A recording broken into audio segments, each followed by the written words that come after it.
The Influencer's Edge is brought to you by the Rapid Sales Accelerator. If you're ready to skyrocket your sales by 30% or more in just 90 days, then you need to claim your free training right now.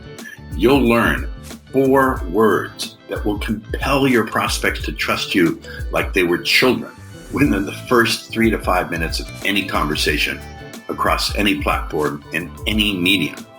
You'll learn how to give your prospects objection amnesia, to crush objections like, I need to talk to my spouse, or I need more time to think it over, or it's too expensive. And finally, you'll get a free recorded audio training that will install unbelievable attitudes for success and wipe out any limiting beliefs. So if you'd like to claim your free training now, go to www.paulrossbook.com. Do it before your competition does it now. Welcome to the Influencer's Edge. This is the place where you come to get the latest breakthroughs, cutting-edge insights, tools, and techniques to leapfrog over the pack in sales, persuasion, and influence. Be sure you visit our website at www.theinfluencersedge.com. And while you're there, subscribe to us via your favorite network. Now sit back, tune in, and enjoy today's episode. Welcome back to the Influencer's Edge. I was teasing my next guest, or today's guest, about his crazy physical achievements. I'm looking at all those medals back there. His name is Nick Klingensmith, correct? Correct, Nick, we got it. In the green room conversation, when I complimented you on all those medals, what did you say? Tell the audience what you said. I had to give my wife credit for what is probably 15 to 20% of hers. Okay.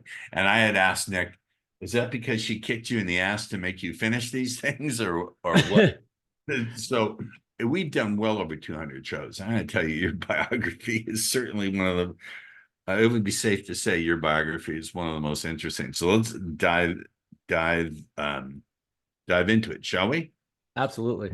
So after being thrown out of the Las Vegas hotel in a drunken haze, pause right there. Were they violently throwing you out, or just escorting? If I didn't comply, that was what was going to happen. They told you that? Yeah, I found myself in what I call a bit of a brownout, kneeling on the floor of the hallway of the Aria Hotel in Las Vegas, and I was surrounded by security and a couple cops, and they were telling me that I had to go. They told me I was in a fight, which I was not a violent drunk. I was happy life at the party, drunk. But here's the part of the story that I hadn't mentioned yet, is the part I remember was trying to have sex with a hooker in a broom closet down the hall from where my girlfriend was sleeping. And when I left the broom closet to go to my room to get a condom from the room that my girlfriend was sleeping in, the hooker disappeared with my money. And so yeah, who would have thought the business practices of a hooker would have been so deceptive? Let's just say your decision-making process was a little altered, and move on from there. Jeopardizing his career and relationships, Nick had to make a change. A 4-time cancer survivor. Whoa, pause right there. What we could have a whole 2 or 3 episodes on what that taught you. What kind of cancer did you get? So I've had, out of the 4 times I've had cancer, 3 times have been thyroid. One time, the first time, they supposedly took out my entire thyroid, but it turns out they only took out half the thyroid.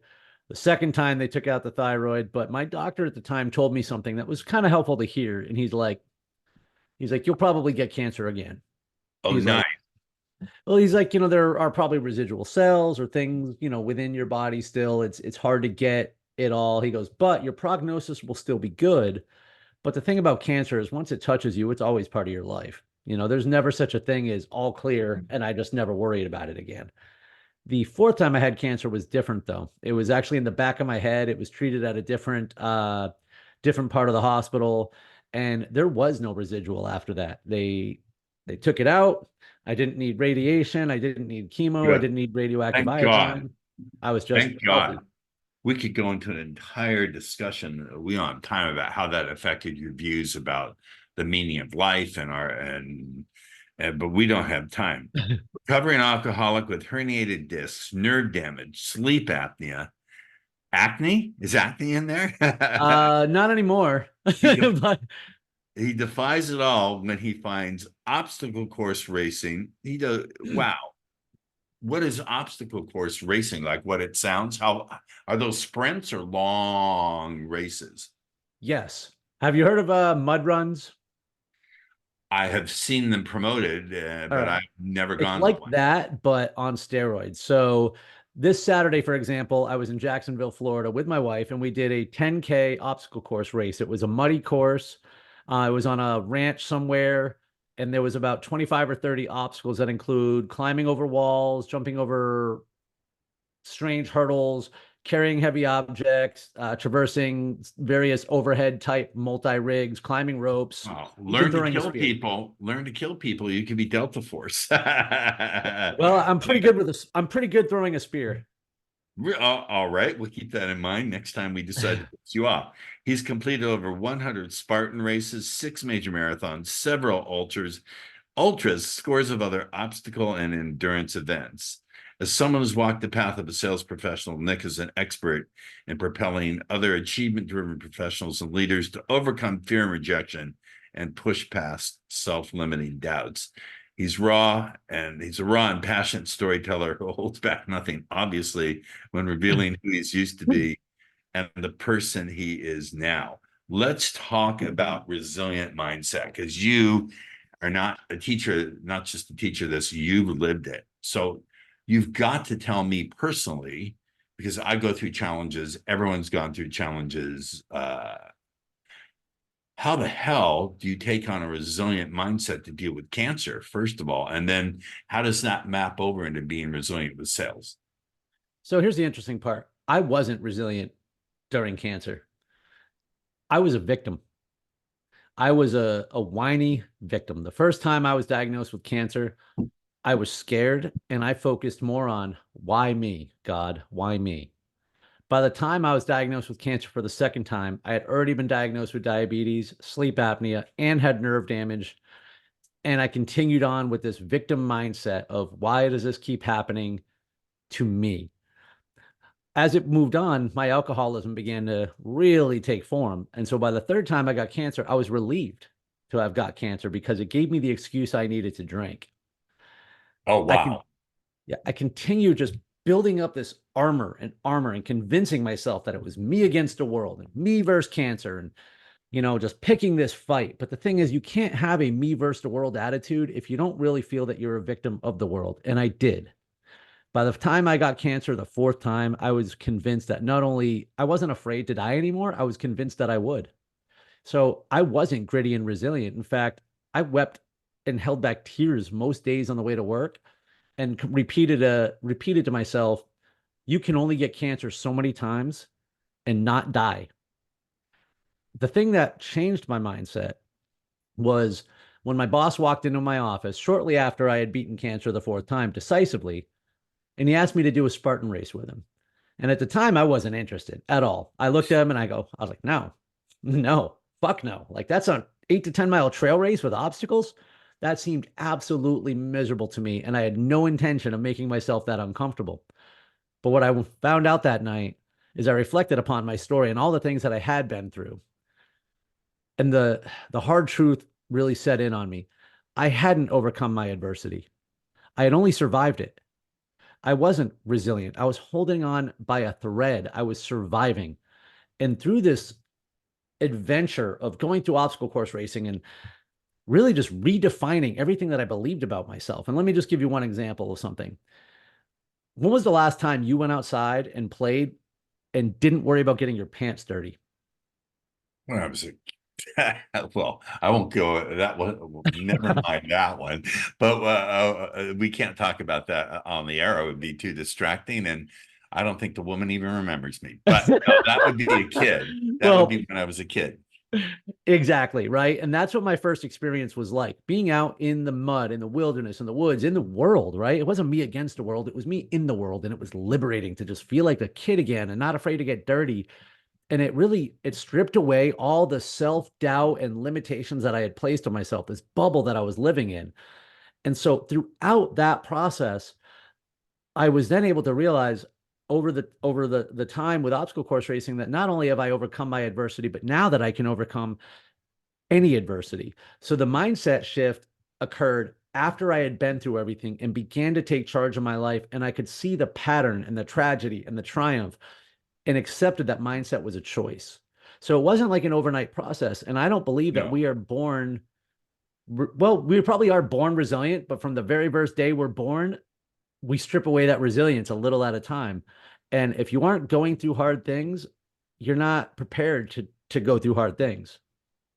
I think if you're not going through hard things, you're not paying attention, because life is inherently filled with difficult situations. I'm not quite a Buddhist, but I like their insight, which is life is filled with unpleasant and even painful experiences. That's how it just effing goes. But this shift in your attitude, it couldn't have just been from a conversation with your boss. It had to have taken time to take hold, because those old beliefs have momentum. They have familiarity. Is that correct? Or was it an Absolutely. instantaneous born again? The first race really opened my eyes, but the thing is that I didn't just sign up for a race, right? It was 9 weeks away. I wasn't athletic. I ran a little bit here and there, but I didn't do much. The very next day, I woke up at 5 in the morning to train before work. And to me, that was unheard of at the time. I was Unheard the of. guy who woke up with the alarm like blaring for hours. I arrived at work 5 seconds before I was supposed to be there. So right off the bat, I woke up and I began to redefine everything that I knew about myself. But waking up early to train led to going to bed on time and giving myself the first regular sleep cycle I'd ever Got it. had, Got which it. then led to stretching so I could recover more, which then led to wanting to increase my mental toughness. So I began meditating. Got it. I'm a And meditator. it was through that process, though, that I really found kind of a mind, body, spirit connection. And the way that I knew I was changing was through other people, the way that other people responded to me and the way that other people would act around me. And one guy who was a subordinate of mine, who I wasn't even very close with, I was surprised by this. And I'm glad he said it. He even remarked to me that he's like, you used to be kind of a dick. I like this new you. And I realized he was right. I liked who I was becoming. I liked doing these hard things. And about 7 months after I started doing obstacle course racing, the day after my 3rd year anniversary of being sober, I'm sitting at a red light and I got hit by a car. Oh, fuck. And that's where I got the rest of my herniated discs. That's where I got nerve damage. Fuck. I went home that day. My cat of 12 years died. Pause. Pause. Pause. This is painful for me, because I know I'm a crazy cat guy. I have 2 babies, and I had to make an emergency vet trip with one who was having epileptic seizures. And Mm. I'm so sorry that, cancer and all that, but you lost your baby cat. That's devastating. It is. And those are the ones that set me back more than anything because I'm deeply passionate, about my pets. I don't have kids. They are my kids. And Yeah, me too. so, I mean, it crushed me. It crushed me. I was sad. I was physically broken. I was mentally broken. I was emotionally broken. Had I you didn't been know. married at this point? Had you met your wife or not? We were dating. Okay. Yeah, we were dating at the time. We got married in 2020, and this was about mid 2017 when this happened. And after about a month of not getting diagnosis on my nerve damage, I hadn't trained, I hadn't done anything. I had been lying on the couch wanting to give up, just not knowing what that meant. And the thing about giving up, I kept showing up to work and I kept showing up to life. And I kept being a part of my relationship and I kept being a friend. And so even though it's like I wanted to give up, I think what I really just wanted was the pain to stop. I understand And that. so I decided to sign up for a race because I needed to do something. I needed a date on the calendar, but I wasn't into it. I was having a hard time training. It was kind of like Rocky 3, where he's just like after Mickey died and he was just having a hard time getting his heart in Yeah. it. And that was me. And I was standing outside because I used to live on Tampa Bay. So I had this house on the water. And if you've been to Florida at all, this place is Wow. flat. You can see for just thousands of miles. Yeah. And there's a storm rolling in off the bay. The scene was like straight out of a movie. And I'm listening to a couple motivational videos. And one of them is talking about, are you going to be a victim? Or are you going to be a survivor? And I thought to myself, and I go, those are some shitty choices. Yes. And I said, what is the value of being a survivor? I've been, oh, Nick is such a survivor. And I was so fucking tired of hearing it. Here I was holding on for dear life, just getting my ass kicked. And I had to question, what is the value of surviving? What is the value? Where is the benefit of just holding on for dear life? What is the purpose of this? And I got mad and I threw a glorified temper tantrum. And I said, fuck that. I'm a warrior and I'm going to pick a fight. I'm going to do everything I should that diabetics should not. I am going to make sure that I don't squander 5 minutes on this planet because fuck cancer. I am not going to let sleep apnea. I don't care how bad a night's sleep I have, prevent me from living my life. I am going to defy, like a rebellious teenager, all these things that are supposed to hold me back. And the power I found from doing that, that gave me this power to know, like, oh my God, what I can do when I'm not focused on excuses and when I'm not focused on all these other things. And a critical thing happened during that transformation, though, was I simply accepted everything that had happened to me and everything that was going on as my responsibility. What does that mean? You didn't give yourself cancer. The Jewish children who were murdered by the Nazis weren't responsible for that. They didn't create it. So what does that mean, that you were responsible, that you created it, or that? No, it's quite the opposite. So there's a big difference between responsibility and blame. People get too hung up on fault and blame and they advocate their responsibility, but there's nobody else in the world responsible for living my life but me. There's nobody else in the world responsible for managing my diabetes but me. Right. I am an alcoholic. I have cancer. I accept that. I still am responsible for this hula hoop right here and everything that's inside it. What I do with this is my choice and only my choice. And I am the only one responsible. And every time, if I want to blame cancer, if I want to blame the Nazis, it's taking away the little power that I have over my thoughts, words, actions, and reactions. And those are the only things we can control. I think this is an incredible discussion. Let's jump over into sales and teaching resilience to salespeople. Because sales, as we know, depending on how you view it, if you genuinely view it as service, and if people don't want the gift you offer, then that's their loss, not yours. But how do you teach? What are some of the ways, if you break it out, that you teach resilience to salespeople? The thing you just said is so key. All right. The thing about talking about sales, right, is there's so many different industries, there's different products, services, methodologies, etc. So obviously everything doesn't apply, to everything, but I'll say this. If you're selling something that does not provide a value for someone, I don't know how to help you. You should sell something else because you are a transaction. All you're doing is facilitating a transaction, and I don't know how to help that person. That's a short-term thing. The thing that does help me is knowing, and even now as a new motivational speaker, okay, my livelihood, my mortgage, everything depends on my ability for someone to say, yes, I want to pay you to speak to our group. And so let's say this meeting that I had about an hour ago, there's a lot riding on my success here. And it would be really easy for me to carry that weight with all of it. But I firmly believe that I have a product, which is me, that will provide value to people to help them in their lives. Absolutely. Absolutely, you do. And when I'm presenting that to somebody, right, if it's not a fit for them, oh, well. And that is how I believe sales should be. When I was in logistics, I don't want to sell you something that isn't going to help you because that's not a relationship. I might as well go work at 7-Eleven and sell you cigarettes. There's so number one is just knowing that you can provide value to people and removing yourself, disconnecting yourself emotionally from the sale. Pause a second. That's far easier said than done. So how does a salesperson do that? How do you teach people to do that? It's a great piece of advice, but what's the methodology? What's the process? So people say that sales is a numbers game, right? Oh, I don't think so, but go ahead. Well, see, I think it is, but it's only a numbers game if you know your numbers. Exactly. And you have to understand the math. And so I'm not I grew up in to become a process driven salesperson. I was not born that way either. I was 22 when I got into sales. I had a gift of gab. I had high energy. I was like everybody else who thought the process was bullshit. But over time, as I began to study it, right, I know that I don't need to live and die with every sale. If I know that for every three presentations I make, on average, one of them is going to buy from me, I don't need to live and die by the three presentations. Mathematically, I know what is going to happen.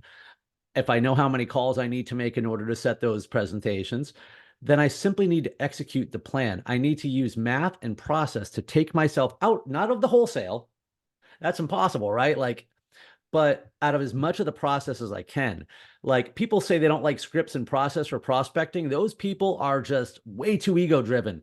I don't need to be present at all when I'm prospecting. I want to be a robot. I don't want to use my emotional stamina. We only have so much. So we want to focus it on where it counts, which is the important meetings, the ones where, people buy from people. Well, you need to be present in that conversation, not every aspect of the sale along the way. I love the way people buy from people. I have the same way, the same cadence, and the same manner of expression when I'm poking fun at a common trope that people repeat over and over and over without thinking it through. So what I think I'm hearing is you're very much process oriented.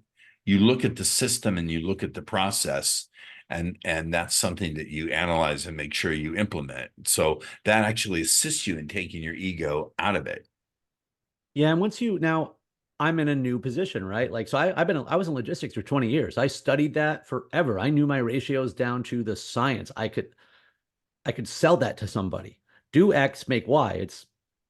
There's always levers to pull. There's always global events. There's always different things, right? But like if you understand how your process works, why people buy from you, that's a critical part, why they will buy from you, and you focus in that niche of people who will bend the it's like this. So this is what I would sell as a consultant. All right. When I would basically build value propositions for people is I would have an annoying conversation with the CEO. And I mean annoying because they say, well, we help everybody do this. And I go, I can't, no, you don't. Like, let's find the couple things that you do best. And then I would go online and I'd take all their competitors' websites and I'd give it back to them and I say, congratulations, you said the same three things as everybody else. Let's use our brains. And what is your differentiator? What can you articulate Right. that Because you can otherwise they're just a commodity. Like, right. exactly?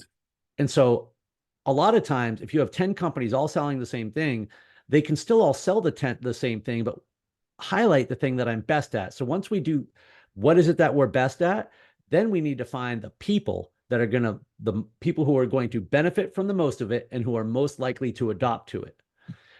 What I think a lot of people, especially in sales, they want to be able to sell to everybody.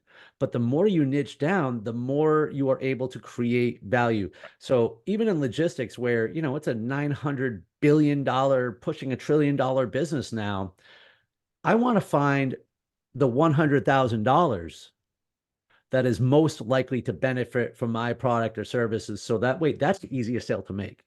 It just takes longer to get there. But I think a lot of people avoid the prospecting and they try by avoiding the prospecting, they actually make it worse on themselves because they have to turn every cold call into a sale Correct. instead of using it what it's designed for to find prospects. I think this applies to every area of life. It applies to dating. I was Absolutely, right? previously, my prior career was a dating and pickup coach. And it's the same kind of thing where you just have to be able to be okay with the prospecting. And if you're okay, and not only okay, if you can enjoy it and have fun with it, no matter what the response, then you don't have to make each one a quote sale. It's something you learn from and you have a good time. When I was sales training, I would use a dating example and I say, guys, listen, I'm 5'10". I'm extraordinarily Caucasian. If I'm trying to talk to a girl who only likes 7 foot tall professional black basketball players, there's nothing that's going to change that. You might be surprised. You work with me here. Like that's their thing. Okay. So it's like I don't need to be upset that I'm not their desired target. If I'm looking to hook up, I simply need to move on to someone else. Or I can invest all my time into my least likely target, which I know some people like to do that, but not for nothing. I'm trying to make a lot of money here. And so I want to sell to the people who are most likely to buy my product. That makes fantastic sense. So let me just, I've been so absorbed in what you're saying. I haven't even gone through your profile. So you've answered actually through this discussion, you've asked all the questions that you submitted to me. Wow. I got one for you. Yeah, go If it ahead. helps. So, um, again, being in a new space. Okay. So I was in logistics and I studied that forever, but now I'm a motivational speaker. I am the product. I am the service. And one of the hardest days for me, I don't know why, tends to be Thursdays because I don't know what my math is. For some reason, Thursday afternoons, right? I'm clearly a high tempo person. And I Yeah, find myself on Thursday afternoon sending out LinkedIn messages, all right, which is mindless. And I'm getting exhausted because number one, it's mindless and I don't quite know my numbers yet. And so right. I feel you begin to start to feel like it's fruitless. And then you begin to start thinking you're an imposter. And then you start to get worried Yeah, and yeah. nervous and you're It's seeing a all the. shit cycle. So there's a couple things that help me. And I have a coaching program that I'm introducing specifically for remote sales teams. Now, what I'm going to tell you here can apply to almost anybody, but the reason I say remote sales teams is because having worked remote, remember 10 years ago, we hired kids out of school, right? Like 22-year-old barstool salespeople, right? High energy, high tempo, people buy from Yep, people, yep, blah, blah, yep. blah. Yeah, And yeah. then, and now we shove them in a closet and give them a laptop and we expect them to be the same. No wonder they're getting disconnected. So there's a couple things here for those who are remote salespeople. It applies to everybody. But number one is purpose alignment. You have to know it doesn't matter what you're doing, it matters why you're doing it. So I spent the last 2 years in logistics and I didn't like it. And I was disconnected from corporate. I wasn't supported. I was feeling more and more on an island. And a lot of my coworkers were packing it in earlier and earlier every day, and not me. And it's not because of my work ethic, and it's not because I cared more about the company or my future than those guys did. I didn't give two craps about the company or my boss or the product or the customers. I wanted to do this. My purpose is to overcome every obstacle and inspire others that they can too. That is my purpose. That is the reason I get out of bed in the morning. It's the reason I I do hard understand. shit. And therefore, it's the reason I did sales. And I needed that vehicle to help me do this. So I hit that with the same fervor, like I'm talking to you right now, even though I hated it. I understand. Aligning that purpose is critical. But then comes that second part, which is acceptance. We have certain things that we simply have to accept. I had to accept I'm a diabetic.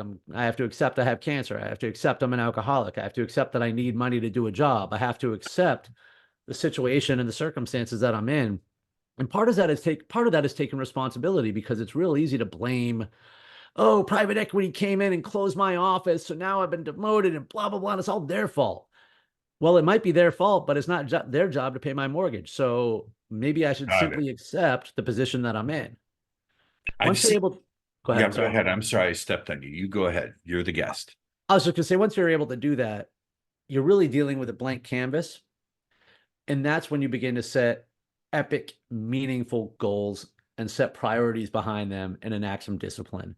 When we're not holding on to anything else, when we're not forcing our expectations out in the world, when we're not so concerned with who's to blame, it frees us up to achieve good shit.